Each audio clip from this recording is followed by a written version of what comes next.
Igual eu falo, por exemplo, hoje o único meio de se enfrentar o crime no Brasil, na prática, vai ser decretando uma guerra. Você vai precisar decretar uma guerra. Porque o Poder Executivo não dispõe hoje de meios.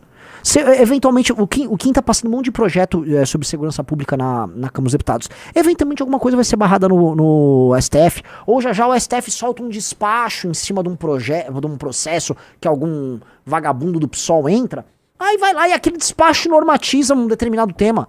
É igual aquele negócio que é o negócio das favelas, esqueci o nome lá.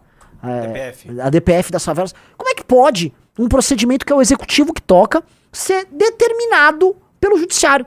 É um receituário de como fazer, tocado pelo judiciário. Então, você fica amarrado. Imagina como um professor fica amarrado, como uma secretaria de educação, como um governador fica amarrado. Definitivamente, essas amarras foram construídas no nosso sistema republicano. Elas têm que cair. Elas têm que cair. Assim, um presidente precisa ter mais poder. O poder executivo tem que ter muito mais poder do que ele tem. Mas muito mais poder que tem. E essa é a real. Porque o Brasil hoje ele é administrado por um misto de judiciário, legislativo e um pouquinho executivo. O legislativo hoje ele fica com os investimentos através de emenda, o que não tem nenhum sentido. Nenhum sentido. O legislativo administrar o valor do investimento com emenda. O judiciário toca as grandes questões nacionais. O executivo fica lá executando uma máquina amorfa. No fundo, a máquina vai seguindo normativas, decisões tomadas pelos outros poderes. Então o presidente não serve para P nenhuma.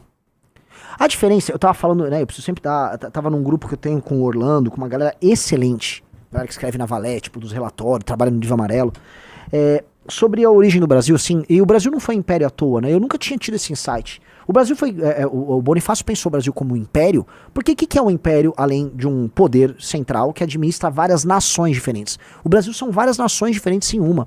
E todo estado de natureza imperial concentra, de alguma maneira, o poder no executivo. Você precisa concentrar, para você ter meios de ação para lidar com regiões, com culturas completamente diferentes.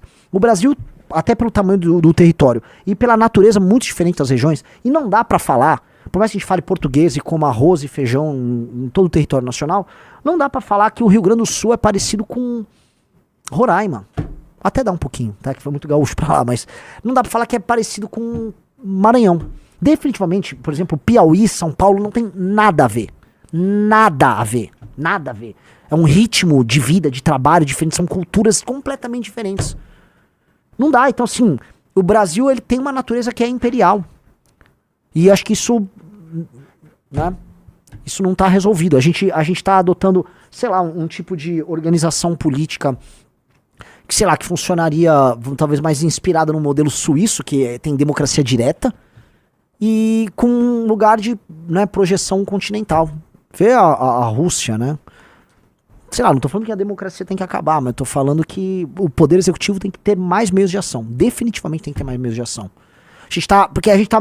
A morte do Brasil, se vocês olharem direitinho, ela se dá muito menos por uma série de decisões ruins, colossalmente ruins que o executivo toma, mas ela é um conjunto de inoperâncias, de ficar empurrando pra frente. Porque você tá tão amarrado no nosso modelo, aí tem centão, tem todas aquelas coisas, você tá amarrado que as coisas vão indo como elas estão. Elas vão indo, elas estão permanentemente num contínuo ruim.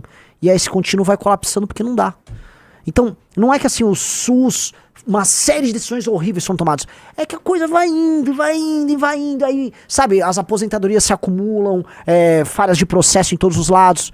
Educação, mesma coisa. Os militares, mesma coisa. Não, a gente tá aqui discutindo. Acho que o tal do Gripen... A gente tem um ou outro Gripen já, né, Rizzo? Nem sei se tá... Sim. Mas é um ou outro. A discussão do Gripen, galera, eu tava no colégio.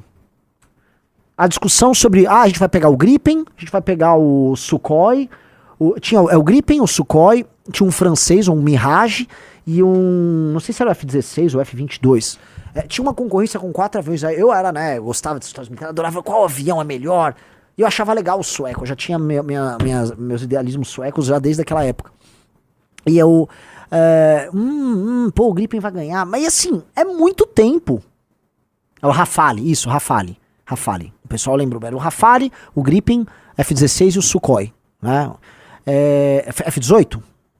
Então, F-18 Hornet, Rafale, Sukhoi e o Gripen. Então, galera, e tá chegando agora, imagina, então todas as nossas coisas, elas vão sendo empurradas, então a gente não consegue tocar nada. Pra gente resolver os problemas do Brasil, a gente vai precisar de um governo que tenha meios de ação, né, mais impactantes, né? Você vai precisar fazer uma revolução institucional no Brasil. E se vocês olharem com carinho, não é isso que foi proposto pelo Trump, não é isso que está acontecendo nos Estados Unidos. Toda essa discussão que a gente está falando sobre uma hipertrofia do poder executivo nos Estados Unidos, uma necessidade de reeditar o que o Roosevelt fez, o que o Lincoln fez, o que o Hamilton fez, né? Esses três são sempre citados como CEOs que a América já teve, né? Pessoas que tiveram um impacto profundo na gestão política dos Estados Unidos. Essa nova direita, inspirada aí pelo Curtis Yarvin e tal, fala muito disso e falam de fazer o Trump essa espécie de CEO da América. Tem uma hipertrofia no poder executivo. Por quê? Porque, como você percebe, né, o sistema republicano da tripartição dos poderes, aí patrimonialismo, acumulação de poder para microsetores, gente invisível não eleita que fica cuidando dos seus próprios interesses, tudo isso vai criando uma máquina que ela é pouco funcional. E aí, curiosamente, você percebe que a máquina chinesa, por mais que ela seja gigante, herdeira de uma tradição confuciana antiga, ela é mais ágil para tomar decisões e mais azeitada. Mesmo tô falando de um país que eternamente foi uma burocracia. A China, acima de tudo, foi uma burocracia por séculos a fio, milênios a fio. E eles são mais ágeis. Porque assim, eu tô falando de um país que é muito grande. Agora é o segundo país mais populoso do mundo, né? E que assim, é uma estrutura mastodôntica. Essa estrutura mastodôntica é mais ágil que a americana, que é menor e tal. Né? Muito louco.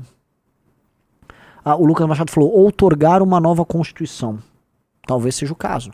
O ponto é, não dá para administrar um país e resolver os problemas urgentes do Brasil aguardando que, sei lá, o deputado Zezinho do Centrão vai tomar uma decisão republicana. Precisamos alterar aqui, a gente precisa dar mais força pros professores, a gente precisa resolver o problema educacional no Brasil urgente, tá?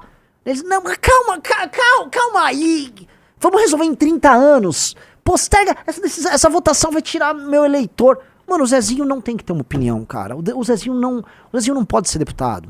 A coisa já começa aqui, o Zezinho comprou voto pra estar lá, o Zezinho não tinha que estar lá.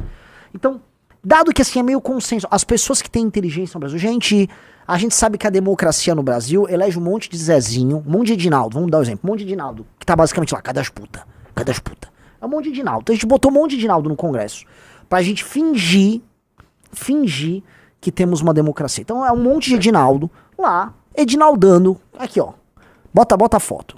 Tamo aí ó, esse cara tem que deliberar sobre os números que nós temos, sobre o Provão, sobre o IDEB, o ranking do IDEB, sobre o Enem. Esse cara, ele só tá preocupado em que horas chegam as putas. Ele só tá preocupado com isso. Como é que chegou? Chegou a emenda aí? Destinaram a emenda pro meu prefeito? Destinaram aí? Emenda chegou? Cadê as putas? Esse cara, que é isso só? Esse cara não tá preocupado, puta que pariu, como você vai combater de vez? Esse cara não tá preocupado com isso, cara. Esse cara quer saber se a emenda chegou e cadê as putas? Só. E esse cara é tipo 65% aí do Congresso Nacional.